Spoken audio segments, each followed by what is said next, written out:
বাহ থিনুজ লিখি আছা পুরা একদম ন বাহ পল দেখুন বহি বিয়া ইয়েস ইউ আর রাইট বহিবতো লাগিবই বাহ আজি ৰিন্টু ওলালিহি যে Yes, bro. মই যদি তোৰ ঘৰত নাহো কোন আহিব তোৰ ঘৰত আচ্ছা দে ব আচ্ছা পিছে কচোন তহঁতৰ খবৰ খাতিবিলাক অলপ শুনো খবৰ আমাৰনো কি দুদিনীয়া জীৱন লাখটকীয়া সপোন খাবলৈ বিচাৰি ফুৰা মানুহ য'ত খাব পাওঁ তাতে ভাল য'ত খাব নাপাওঁ তাতে বেয়া এই হ'ল আমাৰ সপোন একদম সঁচা কথা কৈছ কিন্তু তই দেই সেই বোলা না ঐ চাহ অকণ খোৱা না বে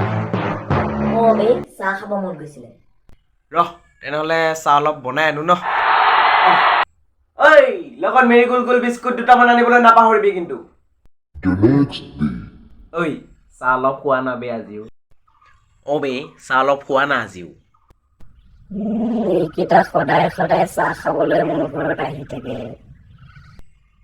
চাহ খাবি নেকি ৰ তেনেহ'লে বনাই আনো মই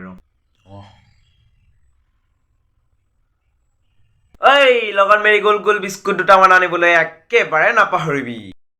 ঐ পল কথাটো ভালকে ভাবি কিনে কচোন ইহঁতৰ ঘৰত যদি সদায় আবেলি চাহ খাবলৈ আহোঁ আমাৰতো একোৱেই নালাগে নে কি ক একদম কাৰেক্ট কথা কৈছ তই সদায় আহিব লাগিব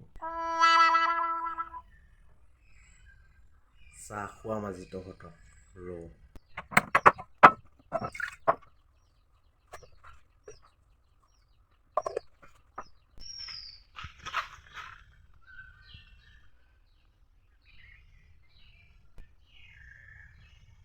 খুৱাম বাপেকে আজি তহঁতক নিম পাত দিছা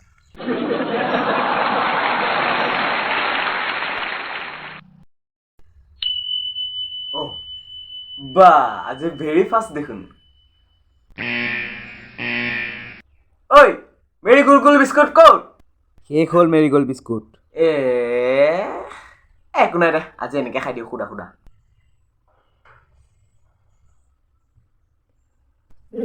আজি মেৰি গোল বিস্কুটো নাই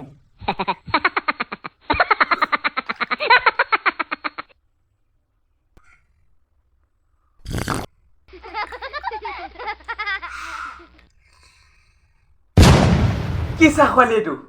এইটো স্পেচিয়েল চাহ আছিলে নেকি তোৰ Yes,